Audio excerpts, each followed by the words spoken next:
கிறிஸ்து இயேசுவுக்குள் அன்பானவர்களே, இயேசுவின் ஆசீர்வாத ஊழியங்களின் மூலம் அன்பின் வாழ்த்துக்கள். கர்த்தர் கடந்த 4 மாதங்களும் கண்ணை இமை காப்பது போல உங்களையும் என்னையும் காப்பாற்றி இருக்கிறார். இந்த 5வது மாதத்துக்குள் பிரவேசிக்க அவரே கிருபையும் தயையும் நமக்கு தந்திருக்கிறார். இந்த மாதத்தின் வாக்குத்தத்தத்திற்காக தேவ சமூகத்தை நோக்கி பார்த்தபோது ஆவியானவரின் இருதயத்தில் போட்ட ஒரு சில வசனங்களை நாம் தியானித்து நாம் ஜெபிக்க இருக்கிறோம். ஏசாயா தீர்க்கதரிசன புஸ்தகம் 41ஆம் அதிகாரம் 10-11 வசனங்கள். நீ பயப்படாதே, நான் உன்னுடனே இருக்கிறேன். திகையாதே, நான் உன் தேவன். நான் உன்னை பலப்படுத்தி உனக்கு சகாயம் பண்ணுவேன். என் நீதியின் வலக்கரத்தினால் உன்னை தாங்குவேன். இதோ உன்மேல் எரிச்சலாயிருக்கிற யாவரும் வெக்கி இலச்சை அடைவார்கள். உன்னோடு வழக்காடினவர்கள் நாசமாகி ஒன்றுமில்லாமல் போவார்கள். தேவன் நம்மை பலப்படுத்தி சகாயம் பண்ணி நீதியின் வலக்கரத்தில் தாங்குவேன் என்று வாக்கு பண்ணியிருக்கிறார். வேதாகமத்தில் கூட எத்தனையோ பேர் தேவனால பலப்படுத்தப்பட்டு இருக்கிறாங்க. பவுல் கூட ஒரு இடத்துல சொல்றாரு, என்னை பலப்படுத்துகிற கிறிஸ்துவினாலே எல்லாவற்றையும் செய்ய எனக்கு பலனுண்டுங்கிறார். எலியா கூட சூரிய செடி கீழே போதுமாண்டவரே என் ஜீவனை எடுத்துக்கொள்ளும் என்று சோர்ந்து போய் படுத்திருந்த போது கூட ஒரு தேவதூதன் வந்து பலப்படுத்தினார்னு பார்க்கிறோம். இயேசு கூட கெத்செமனே தோட்டத்துல வியாகுலப்பட்டு ஜெபம் பண்ணுகிற போது அங்கும் ஒரு தேவதூதன் வந்து இயேசுவை பலப்படுத்தினாராம். இப்ப இன்றைக்கு உங்களுக்கும் எனக்கும் எந்த சூழ்நிலையில வந்து தேவன் பலப்படுத்துறாருன்னா, நம்ம மேல எரிச்சல் அடைகிற ஒரு கூட்ட மக்கள் இருக்கிறாங்களாமா. அதோடு கூட நமக்கு விரோதமாக வழக்காடுக வேண்டும் என்றும் ஒரு கூட்டம் இருக்கிறாங்களாமா. இவைகள் மத்தியில தேவன் நம்மை பலப்படுத்துகிறார், நமக்கு சகாயம் செய்கிறார், அவர் நம்மளை தாங்குகிறார். இப்ப ஏன் இவங்க எரிச்சல் அடைகிறாங்க அப்படிங்கிறத விட தேவன் இந்த சூழ்நிலையில ஏன் நம்மை வந்து பலப்படுத்துறார் அப்படின்னா, எப்படி ஒரு கழுகு தன் இனத்தை பெருக்குவதற்காக முட்டையிட்டு அதை அடக்காத்து அதன் மேல அசைவாடுகிறது போல தேவனும் தன்னுடையவர்களை இந்த தேசத்துல பலுகி பெருகும்படியாக அவரே நம்மளோடு கூட இருந்து நம்மளோடு அசைவாடி நம்மை வழி நடத்துகிறார். வேதாகமத்துல தேவனுடையவர்களுக்கு விரோதமாக எரிச்சல் அடைந்த அநேகரை நம்ம பார்க்க முடியல.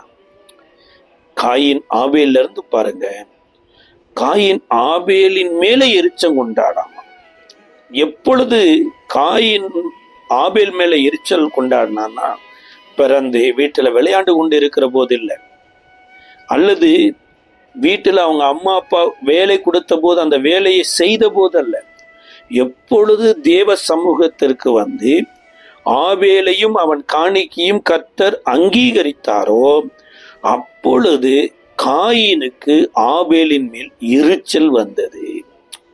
சார், பிசாசு எனப்பட்ட ஒருவன் எப்படி இருக்கிறான் என்பதற்கு அடையாளமே அவனுடைய சத்தத்தை கேட்கிற மக்களுடைய செய்கையில தெரியும் பாருங்க. இந்த காயின் பிறந்த நாள்ல இருந்து இது நாள் வரைக்கும் எரிச்சல் அடையாமல் இருந்திருப்பாரா அப்படின்னு சொல்லப்படல.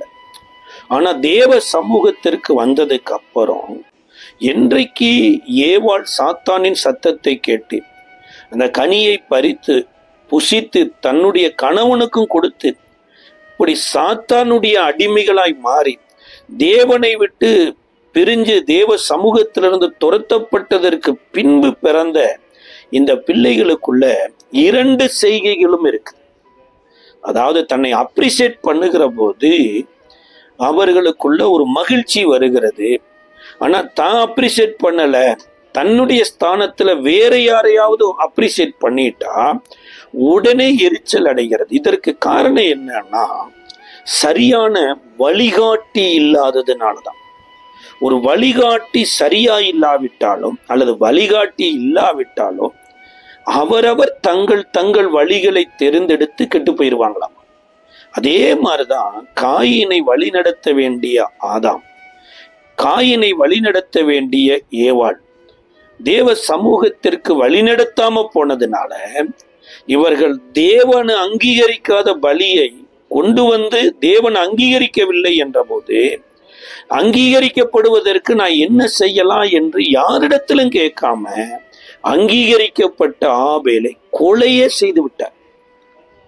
அதுதாங்க இப்ப மனிதர்கள் எரிச்சல் அடைவதனுடைய அஸ்திபாரமே. முதல் மனுஷன் இந்த உலகத்துல பிறந்தது யாருன்னா காயின் தான். அப்ப எல்லா மனுஷருக்குள்ளும் எரிச்சல் எனப்பட்ட ஒன்று உறங்கி கொண்டு இருக்குது. வழக்காட வேண்டும் என்கின்ற ஒரு எண்ணம் உறங்கி கொண்டு இருக்குது. சமயம் பார்த்து எழுந்து அது யுத்தம் பண்ணுது பாருங்க. இந்த எரிச்சல் அடைவதற்கான முக்கியமாக ஒரு 3 காரணம் இருக்கு. ஃபர்ஸ்ட் என்னன்னா, மற்றவர்களுடைய வளர்ச்சியை விரும்பாதவர்கள். மனுஷனுக்குள்ள எல்லாருக்குள்ள இருக்குது. மற்ற ஒரு நல்ல நிலைமைக்கு வர்றத விரும்ப மாட்டாங்க. இரண்டாவது, தேவனுடைய செயல் ஒரு இடத்திற்கு வருவதை விரும்ப மாட்டாங்க. மூன்றாவது காரியம், தவறுதலான ஜெபம் பண்ணுகிறவங்களும் ஜெபம் பண்ண தவறுகிறவர்களும் கட்டாயம் பாருங்க எரிச்சல்ல போய் மாட்டிக்குவாங்க. அப்படி இந்த முக்கியமான 3 மக்களையும் பார்த்துட்டு இந்த எரிச்சல் உள்ள மக்களின் நடுவுல தேவனுடைய செயல் என்னை எப்படி பலப்படுத்துறாரு, தேவன் எப்படி கிரியை செய்கிறார் என்பதையும் பார்த்து நம்ம ஜெபிக்க இருக்கிறோம். முதலாவது, வளர்ச்சியை விரும்பாத மக்களின் நடுவுல எப்படி எரிச்சல் வருகிறது என்று யாத்திராகமோ 1ஆம் அதிகாரம் 12வது வசனம் சொல்லுகிறது. ஆனாலும் அவர்களை எவ்வளவு ஒடுக்கினார்களோ அவ்வளவாய் அவர்கள் பழுகி பெருகினார்கள். ஆகையால் அவர்கள் இஸ்ரவேல் புத்திரரை குறித்து எரிச்சல் அடைந்தார்கள். எகிப்து தேசத்துல இந்த இஸ்ரவேலர் வந்தது தன்னிச்சையா வரல. தேவனே இவர்களை எகிப்திற்கு அழைத்து கொண்டு வந்தார். ஆதியாகம புஸ்தகம் 46வது அதிகாரத்துல யாக்கோபு இஸ்ரேலாய் கன்வெர்ட் ஆனதுக்கு அப்புறம் தன்னுடைய பிள்ளைகள் அனைவரையும் கூட்டி கொண்டு போய் ஈசாக்கு பெயர் சபாவிலே பலியிட்டு வந்த தேவனுடைய நாமத்தை தொழுது கொள்றாரு. அன்று ராத்திரியில கர்த்தர் அவருக்கு தரிசனமாகி, நானும் உன்னோடு கூட எகிப்திற்கு வருகிறேன் என்று பிராமிஸ் பண்றார். நீ சொல்ல போனா எகிப்து வரைக்கும் இஸ்ரவேலை வழிநடத்தி கொண்டு வந்தவர் யார்னா தேவன் தான். இப்பொழுது தேவன் தன்னுடைய தேசத்திற்கு இஸ்ரவேலை வழிநடத்த வேண்டிய காலம் ஆரம்பமாகிவிட்டது. அதாவது இஸ்ரவேல் மக்கள் அந்நிய தேசத்துல 400 வருடம் அடிமைத்தனமா இருக்கணும் என்று ஆபிரகாமிட்ட ஆதியாகமம் 15வது வசனத்துல பிராமிஸ் பண்றார். அப்பொழுது ஈசாக்கு எனப்பட்ட ஒருத்தர் பிறக்கவே இல்லை. இஸ்ரேல் எனப்பட்டவர் இந்த உலகத்துல வரவே இல்லை. ஆனா இந்த ஈசாக்கு பிறந்து யாக்கோபு இஸ்ரவேலா கன்வெர்ட் ஆகி மறுபடி எகிப்து தேசத்துக்கு போகணும் என்கின்ற ஒரு திட்டம் தேவனுடையதா இருந்தபடியினால குறித்த காலம் நிறைவேறின பின்பு, இந்த 400 வருடம் நிறைவேறின போதுதான் கால சூழ்நிலையே வித்தியாசமா மாறுது. இஸ்ரவேலுக்கு அனுகூலமா இருந்த எகிப்தியர் அத்தனை பேரும் இப்ப இஸ்ரவேலுக்கு விரோதமா மாறிட்டே வர்றாங்க. அப்பொழுதுதான் வேதம் சொல்லுகிறது, அவர்களை ஒடுக்கினார்கள். இப்ப இஸ்ரவேலரை ஒடுக்கிற போது ஒன்றுமில்லாமல் போவார்கள் என்று நினைத்தா, எவ்வளவு அவர்களை ஒடுக்கினார்களோ அவ்வளவு அவர்கள் பெருக பெருக இப்ப எகிப்தியருக்கு இஸ்ரவேலின் மேல் எரிச்சல் வந்தது. இது தேவனுடைய பிள்ளைகளுடைய வாழ்க்கையில அதிகமா நடக்கும் பாருங்க. ஒருவேளை வேலை ஸ்தலத்திலேயா இருக்கலாம், அல்லது குடும்பத்திலேயா இருக்கலாம், அல்லது திருச்சபையில கூட இது நடக்கும் பாருங்க. நம்மளுடைய வளர்ச்சியில ஜனங்கள் சந்தோஷப்படுவதற்கு பதிலாக எரிச்சல் அடைவாங்க. ஈசாக்கு கூட வர வர விருத்தி அடைந்து மகா பெரியவனான போது அந்த பெலிஸ்தியர் ஈசாக்கின் மேல் பொறாமை கொண்டார்களாம். சண்டைக்கே வந்துட்டாங்க. அதாவது ஒரு ஊர்ல அவர்கள் எப்படி இருக்கிறாங்களோ அப்படித்தான் அந்த ஊருக்கு வந்தவர்களும் இருக்கணும் அப்படின்னு நினைக்கிற ஒரு பொல்லாத இருள் நிறைந்த இருதயம் எல்லா கிராமங்கள்லயும் எல்லா பட்டணங்கள்லயும் இருக்குதுங்க. ஈசாக்குன்னு ஒரு மனுஷன் பெலிஸ்திய தேசத்துல விதை விதைக்கிறாரு. யாருக்குமே விளையாத ஒரு விளைச்சல் இந்த தேசத்துல இப்படி ஒரு மனுஷனுக்கு கிடைச்சிருக்குது, இந்த தேசம் ஆசீர்வதிக்கப்பட்டிருக்குது என்று சந்தோஷப்படுக வேண்டியவங்க பொறாமைப்பட்டாங்களாம். அப்ப அதேதான் இங்க எகிப்தியர்களுக்குள்ளும் எரிச்சல் அடைஞ்சது நிமித்தமாக இஸ்ரவேல் புத்திரரை கொடுமையாக வேலை வாங்கினார்கள். இதுதான் ஃபர்ஸ்ட். இந்த எரிச்சலுக்கு பின்னணியில இது ஏன் தேவன் இதை அனுமதிக்கிறார் இஸ்ரவேலுக்குள்ள அப்படின்னா, தேவன் முன்குறித்த காலம், தேவன் முன்குறித்த தேசம், தேவன் முன்குறித்த மக்களை அழைத்து கொண்டு போவதற்கு ஆயத்தமாயிட்டார். இப்பேற்பட்ட ஒரு ஸ்ட்ரகிள் அன்றைக்கு இஸ்ரவேலருக்கு வராமல் இருந்திருக்குமானா, வாழ்நாள் முழுவதும் இந்த இஸ்ரவேலர் எகிப்தியரோடு எகிப்தியரை கலந்திருப்பாங்க. அப்ப எகிப்தியருக்கும் இஸ்ரவேலருக்கும் இருக்கக்கூடிய வித்தியாசத்தை இஸ்ரவேலர் அறியும்படியா எகிப்தியரை தேவன் எதிராக அனுப்புகிறார். இதற்கு பின்புதான் இவங்க ஜெபிக்கிறாங்க. மோசையை கர்த்தர் அழைத்து கொண்டு இவர்களுக்கு முன்குறித்த பாலும் தேனும் ஓடுகிற நலமும் விசாலமுமான தேசத்திற்கு தேவன் ஆட்டுக்குட்டியினுடைய இரத்தத்தின் மூலமாய் மீட்டு கொண்டு வருகிறார். இப்போ ஃபர்ஸ்ட் காரியம், மற்றவர்கள் வளர்ச்சியை விரும்பாதவர்கள். இரண்டாவது காரியம், தேவனுடைய செயல்களை. இந்த பூமியில வன்முறையாளர்கள் பெறுகிற போது ஒரு பிரச்சனையும் வரமாட்டேங்குது. பொய் சொல்லுகிறவர்கள் ஏமாற்றுகிறவர்கள் வருகிற போது ஒரு பிரச்சனையும் வரமாட்டேங்குது. ஆனா தேவனுடைய செயல் ஒரு கிராமத்திலேயோ ஒரு பட்டணத்திலேயோ அல்லது ஒரு தெருவிலேயோ வரும்போது எதிர்பாராத சில பரியாசங்களும் எதிர்ப்புகளும் வருமா. ஆதியாகம புஸ்தகத்தில இருந்து வெளிப்படுத்தின விசேஷம் வரைக்கும் பாருங்க. உலகம் வெறுமையா இருக்குது, இருள் நிறைக்குது, எங்கேயுமே ஒழுங்கு கிடையாது. தேவன் ஒரு திட்டம் போட்டு இந்த உலகத்தை தன்னுடைய உலகமாய் மாற்றுவதற்கு ஒரு பெரிய மாஸ்டர் ஒரு பிளான் வைத்து செயல்படுறார். அதெல்லாம் நிறைவேற்றிட்டு தன்னை போலவே இந்த உலகத்தை ஆள வேண்டும் என்று தன்னுடைய சாயலாய் மனுஷனை படைத்து அந்த இடத்துல விட்டுட்டு போன போது தேவ சமூகத்திலிருந்து தள்ளப்பட்ட உலகத்தின் அதிபதியாகிய பிசாசு, தேவனுடைய மகிமை இந்த இடத்துல இருக்கக்கூடாது, தேவனுடைய மக்கள் இந்த இடத்துல இருக்கக்கூடாது, தேவனுடைய செயல் வரக்கூடாது என்பதற்கு ஆதாமையும் ஏவாளையும் பல வஞ்சகமான வேலை செய்து கடைசியா ஏவாள் வஞ்சிக்கப்பட்டு தோட்டத்தை விட்டு வெளியில துரத்தப்பட்ட போது தேவனுடைய உலகத்தை அவர்கள் படைக்கல. நீ சொல்ல தேவனுடைய உலகமா இந்த உலகம் மாறல, மனிதனுக்கு தேவையான ஒரு உலகமாகவே மாறிட்டு வந்தது. ஆனா தேவனுடைய செயல்கள் எப்பொழுதெல்லாம் வருகிறதோ அப்பெல்லாம் சத்துரு தீவிரமா யுத்தம் பண்ணுவதை பார்க்கலாம். அதே மாதிரிதான் எருசலேம் பட்டணம், இஸ்ரவேல் மக்கள் தேவனுடைய வார்த்தையின்படியும் தேவன் கொடுத்த கட்டளையின் கற்பனையின்படி வாழாததுனால பாபிலோன் தேசத்துக்கு வித்து போடப்பட்டாங்க. கிட்டத்தட்ட 70 வருடம் முடிவடைந்த பின்பு இப்ப எருசலேம் அலங்கம் மறுபடியும் எழுப்பித்து கட்டப்படுகிற ஒரு வேலைக்காக ஆட்களை அனுப்பின போது எருசலேமில வந்தவர்கள் அலங்கத்தை கட்டுவதை விட்டுவிட்டு அவரவர் அரண்மனைகளையும் அவரவர் வீடுகளையும் கட்டி கொண்டிருக்கிறாங்க. அதுல சில மனிதர்கள் அலங்கம் கட்டப்படக்கூடாது என்பதற்காக இரவும் பகலும் பல விதங்களில் பிரயாசப்பட்டு தந்திருக்கிறாங்க. அதுல ஒரு மனிதனுடைய பெயர் தான் சம்பலாத்து தொபியா எனப்பட்டவங்க.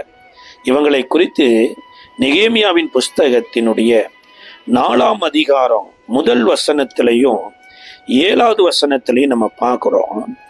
நாங்கள் அலங்கத்தை கட்டுகிற செய்தியை சம்பலாத் கேட்டபோது அவன் கோபித்து எரிச்சல் அடைந்து யூதரை சங்கந்தம் பண்ணி அந்த அற்பமான யூதர் செய்கிறது அவர்களுக்கு இடம் கொடுக்கப்படுமோ, பலியிடுவார்களோ, ஒரே நாளில் முடித்து போடுவார்களோ, சுட்டெரிக்கப்பட்ட மண்மேடுகளான கற்களுக்கு உயிர் கொடுப்பார்களோ என்று தன் சகோதரருக்கு சமாரியாவின் சேனைக்கு முன்பாக சொன்னான். யோசிச்சு பாருங்களேன். அதாவது தேவனுடைய வேலைக்கு தேவனுடைய மக்களை தேவன் எழுப்பி கொண்டு வர்றாரு. ஆனா தேவனுடைய வேலையை செய்யாம தேவனுடைய தேசத்துல இருக்கிற இந்த சம்பளாத்து பரியாசம் பண்ணுகிறான். நம்ம பரியாசம் அடுத்து எந்த நிலைமைக்கு போகுதுன்னா 7வது வசனத்துல, எருசலேமின் அலங்கத்தை கட்டுகிற வேலை வளர்ந்தேறுகிறது என்றும் இடிக்கப்பட்ட இடங்கள் அடைபட்டு வருகிறது என்றும் சம்பளாத்தும் தொபியாவும் அரபியரும் அம்மோனியரும் அஸ்தரோத்தியரும் கேட்டபோது அவர்கள் மிகவும் எரிச்சலாகி எருசலேமின் மேல் யுத்தம் பண்ண எல்லோரும் ஏகமாய் வரவும் வேலையை தடுக்கவும் கட்டுப்பாடு பண்ணினார்கள். சார், அலங்கம் கட்டப்படுகிறதுனால உங்களுக்கு என்ன நஷ்டம்? உங்க வீட்டுல அடுப்பு எரியாம போக போதா? அல்லது உங்க பிள்ளைகள் படிக்காம போக போறாங்களா? அல்லது உங்க வயல் தான் விளையாம போக போதா? உங்களுக்கு என்ன நஷ்டம்? அதெல்லாம் கிடையாது. தேவனுடைய காரியம் ஒரு தேசத்துல ஒருவேளை வளருது அப்படின்னா அது வளராதபடிக்கு எத்தனை பேர் ஒருமனப்பட முடியுமோ அத்தனை பேர் ஒருமனப்பட்டு இருக்கிறாங்க. வேதம் சொல்லுது, சம்பளாத்து தான் ஆரம்பிச்சாரு, தொபியா வந்துட்டாரு, அரபியர் வந்துட்டாரு, அம்மோனியர் வந்துட்டாரு, அஸ்தரோத்தியர் எல்லாரும் ஒருமனப்பட்டு எரிச்சல் அடைந்து அதை தடை பண்ண வேண்டும் என்று நினைத்தாங்களாமா.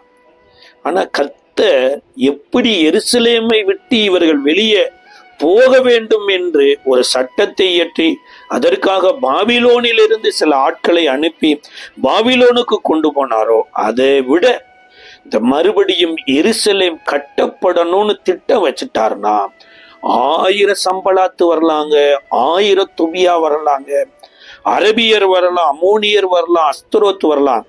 எல்லாரையும் கர்த்தர் தவிடுபடியாக்கி தான் செய்ய நினைத்த காரியத்தை தன்னுடைய மக்களை கொண்டு கட்டாயம் செய்து முடிப்பார். ஒருவேளை இந்த மாதம் வரைக்கும் இப்பேற்பட்ட மக்கள் உங்களுக்கு எதிராக இருந்திருக்கலாம். கர்த்தருடைய வேலையை செய்ய முடியாதபடி ஒருவேளை பரியாசம் பண்ணி கொண்டிருக்கலாம், அல்லது கூட்டா எழுந்து போராடி கொண்டிருந்திருக்கலாம். நான் இந்த மாதத்துல கர்த்தர் தான் செய்ய நினைத்த காரியத்தை தடையில்லாமல் உங்களை கொண்டு என்னை கொண்டு செய்து முடிப்பார். அதை நீங்களும் நானும் அனுபவிப்பதற்கு அந்த நாட்களில இருந்த பரிசுத்தவான்கள் என்ன செய்தாங்களோ அதை நம்ம செய்யணும்.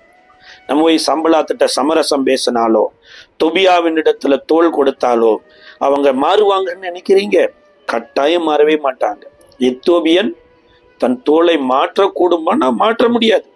அதோட மாம்சத்தில் நன்மை வாசமா இருக்குமானா அந்த மரத்திலிருந்து அந்தந்த கனியை நம்ம பார்க்கலாம்.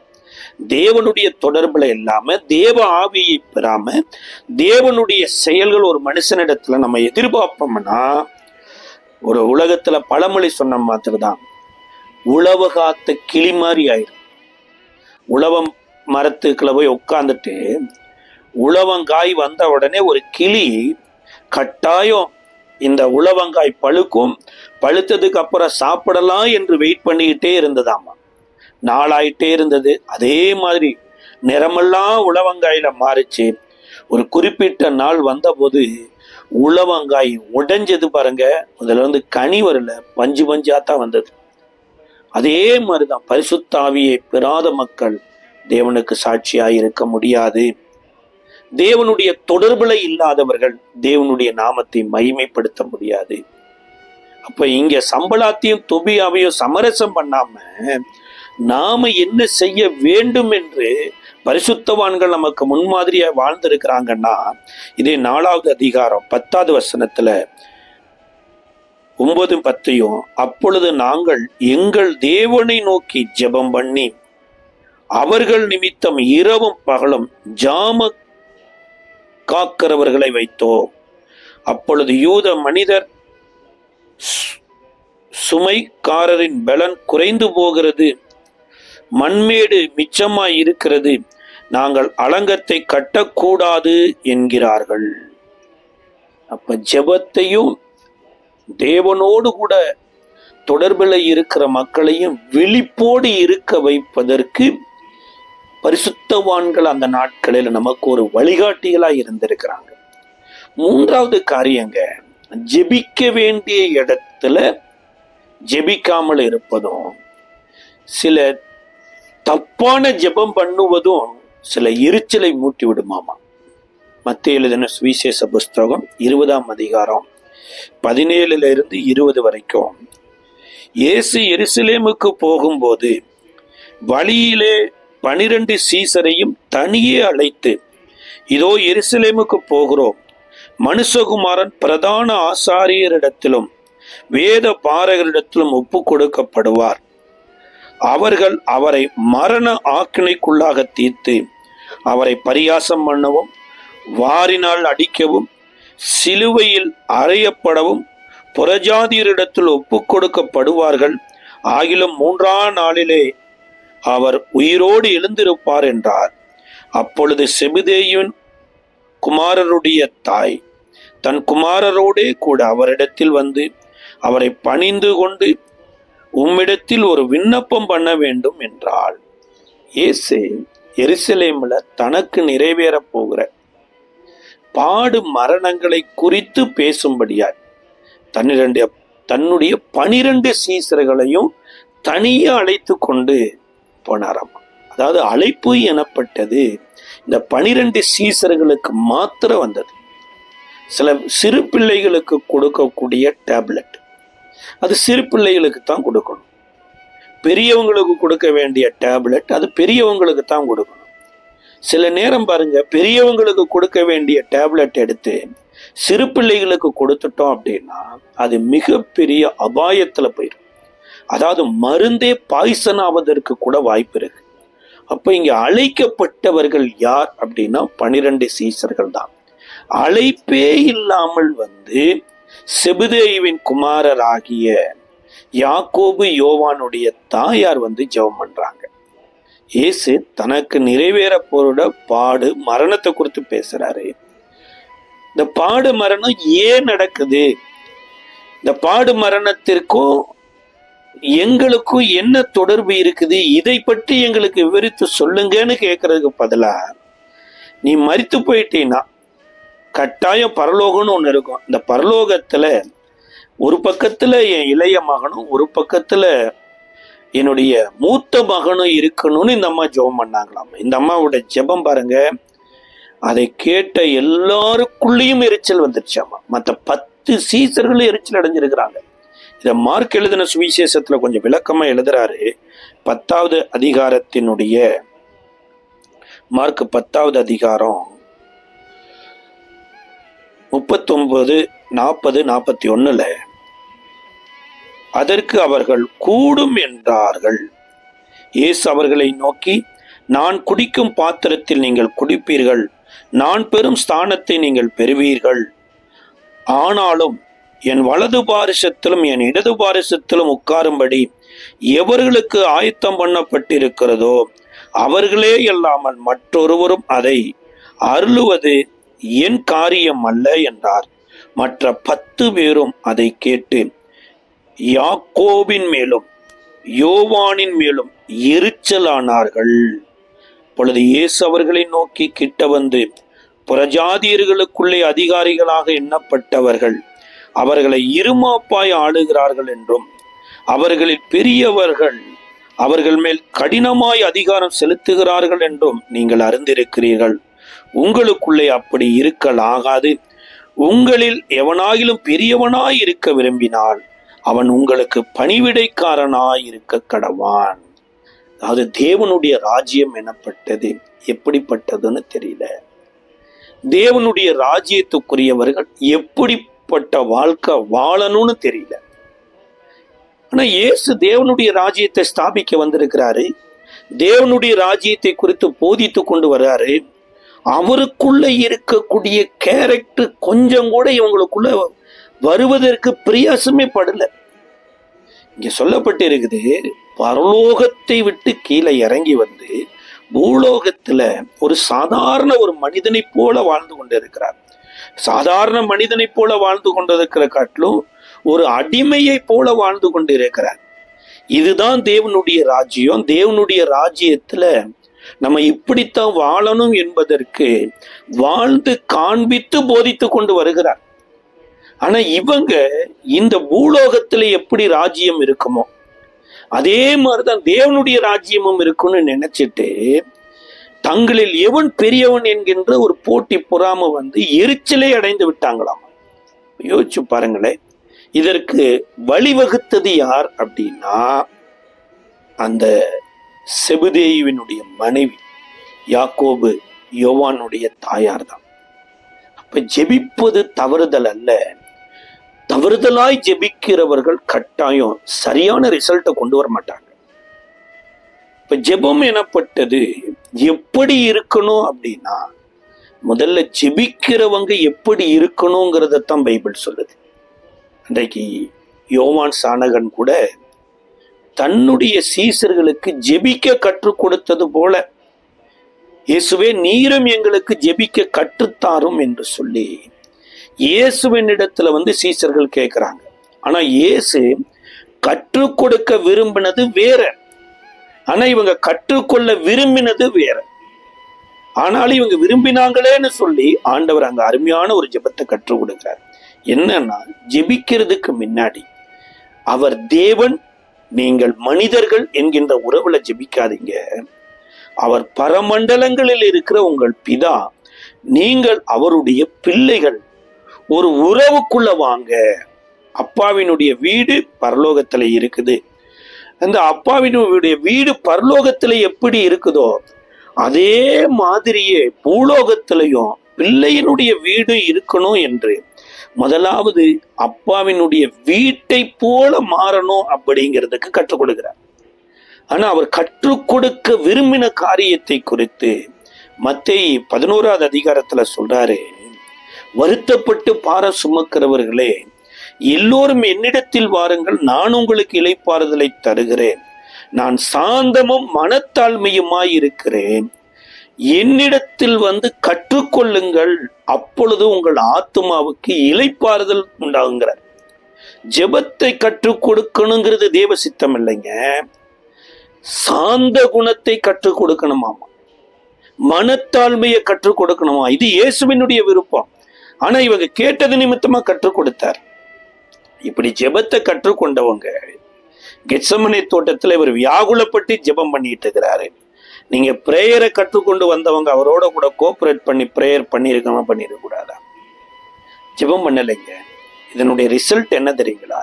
இயேசுவை பிடிக்க வந்த அன்றைக்கு இருந்த பிரதான ஆசாரியனுடைய கூட இருக்கிறவனுடைய காதை பேதுரு ஒரு பட்டயத்தினால வெட்டிட்டார்.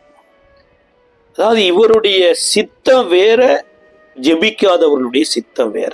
அதான் தப்பா ஜெபிக்கிறவர்களின் நிமித்தமும் எரிச்சல் வரும், ஜெபிக்காமலே இருக்கிறவர்களின் நிமித்தமும் எரிச்சல் வந்துருமாங்க. பெரிய ஒரு ஆபத்து வந்துருமா. இப்ப இந்த எரிச்சல் உள்ள மக்களின் மத்தியில உங்களுடைய வாழ்க்கையிலும் என்னுடைய வேதம் தேவன் எப்பேற்பட்ட காரியத்தை இந்த மாதத்துல செய்யணும் அப்படின்னு விரும்புகிறார் அல்லது நீங்க அதை பெற்றுக்கொள்ள வேண்டும் என்றால் வேதம் சொல்லுதுங்க.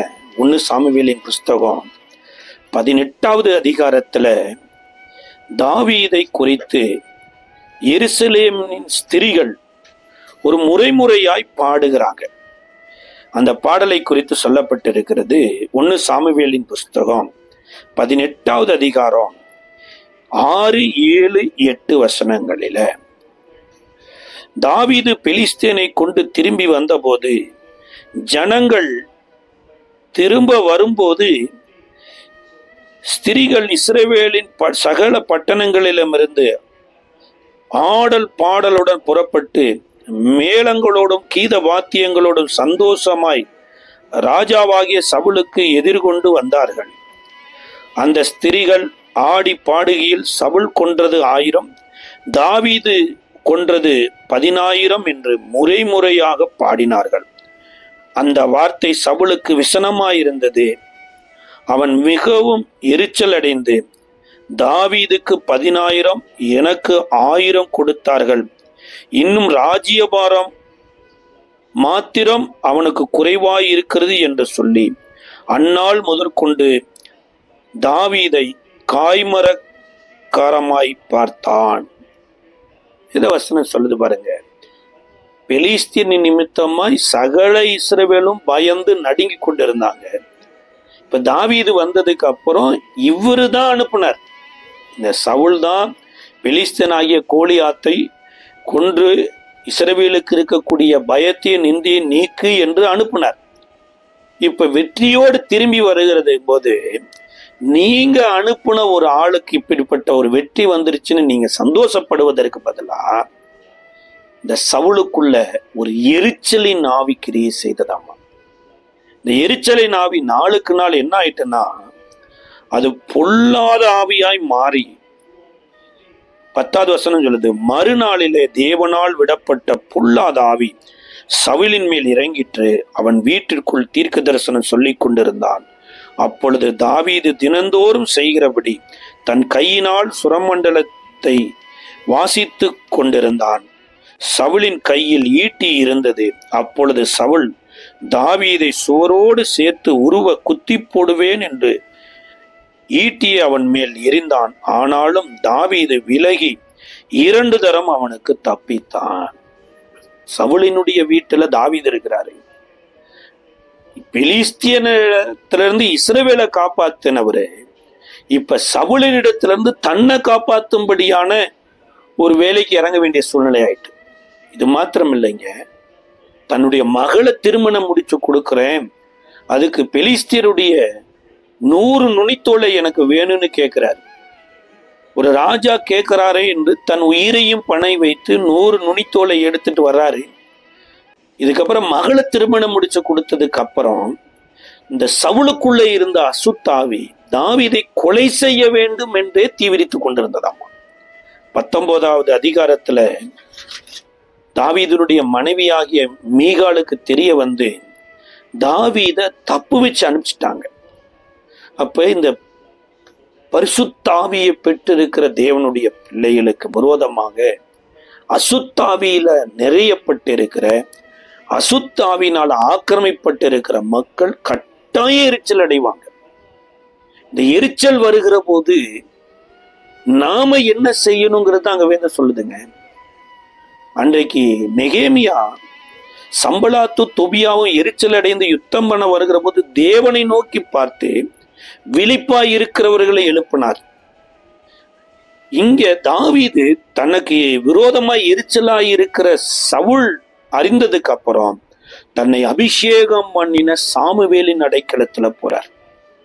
இப்ப தன்னிடத்துல தாவீது வந்த போது ராமாவில் இருந்த சாமுவேல் நாபோத்துக்கு போகிறார். அங்க சொல்லப்பட்டிருக்குது 1 சாமுவேலின் புஸ்தகம் 19வது அதிகாரம் 18 இருந்து வாசிக்கிறோம். தாவீது தப்பி ராமாவில் இருக்கிற சாமுவேலின் இடத்திற்கு போய் சவுல் தனக்கு செய்த எல்லாவற்றையும் அவனுக்கு அறிவித்தான். பின்பு அவனும் சாமுவேலும் போய் நாயோத்திலே தங்கி இருந்தார்கள். தாவீது ராமாவுக்கு அடுத்த நாயோத்திலே இருக்கிறான் என்று சவுலுக்கு அறிவிக்கப்பட்டது. இப்ப சவுல் 50 பேரை அனுப்பி தாவீதை தூக்கி கொண்டு வர சொல்றார். இந்த நாயோத்து ஊரினுடைய வாசற்படியில வந்த உடனே எங்க பரிசுத்த ஆவியானவர் அந்த 50 பேர் மேலே இறங்கி இப்ப சவுலனுடைய போர் வீரர்களா இருந்தவங்க இப்ப சாமுவேலினுடைய டிசைபிள்ஸா மாறிடுறாங்க. இப்ப தாவீதினுடைய அடைக்கலத்துல வந்துடுறாங்க. மறுபடியும் ஒரு 50 பேர் அனுப்புறாரு. அதே நிலைமை. கடைசியா ஒரு 50 பேர் அனுப்புனா இந்த 150 பேரும் சாமுவேலினுடைய டிசைபிள்ஸா மாறி தாவீதின் அடைக்கலத்துல வந்துடுறாங்க. இதற்கு அப்புறம்தான் இந்த சவுலே தாவீதை கொலை செய்வதற்கு சிறைபிடித்து கொண்டு போவதற்கு ராமாவுக்கு அடுத்து இருக்கிற நாயோத்துக்கு வர்றார். இந்த நாயோத்துக்கு வந்தபோது பரிசுத்த ஆவியானவர் அவரை ஒரு இரவும் ஒரு பகலும் வஸ்திரம் இல்லாமல் உருவி போட்டு ஒரு நிர்வாணமா படுத்திருந்து தீர்க்க தரிசனம் சொல்லி கொண்டிருந்தாராம். இதை குறித்து சொல்லப்பட்டு இருக்கிறது 24வது வசனம். தானும் தன் வஸ்திரங்களை களைத்து போட்டு சாமுவேலுக்கு முன்பாக தீர்க்க தரிசனம் சொல்லி அன்று பகல் முழுவதும் முழுவதும் வஸ்திரம் இல்லாமல் விழுந்து கிடந்தான். அதனாலதான் கர்த்தர் சொல்றாருங்க, உங்களுக்கு விரோதமாய் எரிச்சல் அடைந்து இருக்கிறவர்கள் வெக்கி அவமானப்படுத்தப்படுவார்கள். கர்த்தர் யாருக்கும் எதிரி கிடையாது. ஆனா யாரெல்லாம் கர்த்தருடையவர்களுக்கு எதிரியா மாறுறாங்களோ அவங்க மாறினது நிமித்தமாகவே அவர்களே கர்த்தருக்கு எதிரியா மாறி கர்த்தர் ஒருவரையும் அவமானப்படுத்த மாட்டார். அவர்கள் கொலை செய்ய நினைத்தது நிமித்தமாய் அவர்களே அவமானப்பட்டு விழுந்து கிடப்பார்கள். வேதம் சொல்லுதுங்க, சவுல் 24 மணி நேரம், யோசிச்சு பாருங்க, ஒரு மனுஷருக்கு முன்பாக வித்தவுட் ட்ரெஸ்ல தேவன் நிர்வாணம் உட்கார வச்சிட்டார். இதெல்லாம் ஏன் தாவீதினுடைய வாழ்க்கையில தேவன் அனுமதித்தார்னா, தாவீதே, நீ கோலியாத்த பட்டயத்தினால கொண்டிருக்கலாம், ஆனா பட்டயத்தை விட மேலான ஒன்று பரிசுத்தாவியானுடைய அபிஷேகம். இந்த பரிசுத்தாவியானுடைய அபிஷேகம் உன் மேல இருக்கிறது நிமித்தமாக ஒரு மனிதனை எந்த நிலைமைக்கு கொண்டு போக முடியும் அப்படிங்கிறத பாரு என்று தாவீதை பலப்படுத்துறதற்கு சகாயம் செய்து நீதியின் வலங்கரத்தினால் தாங்கினார். இந்த மாதத்துல நீங்களும் ஜெபியுங்க.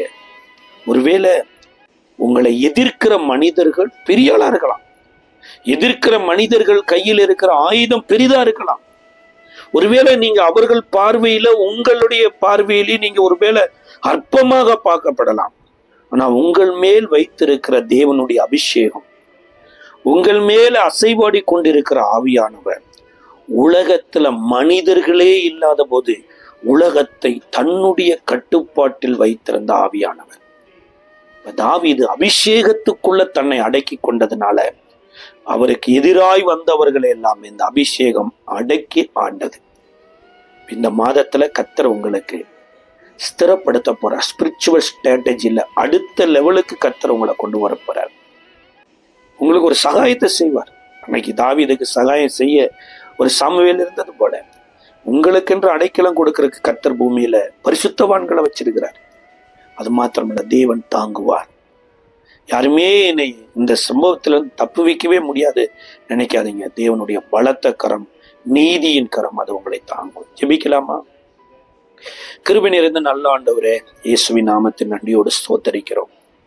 நீதியின் வலங்கரத்தினால தாங்கிறதற்காய் ஸ்தோத்திரம். சகாயம் செய்கிற கேடயமா இருக்கிறக்காய் ஸ்தோத்திரம். எங்களை பலப்படுத்துகிறதற்காய் ஸ்தோத்திரம். ஆசீர்வதின் நல்ல வார்த்தையின்படியே இந்த மாதம் முழுவதும் எங்களை நடத்த போறக்காய் நன்றி. இயேசுவின் நாமத்தில் ஜெபிக்கிறோம் நல்ல பிதாவே.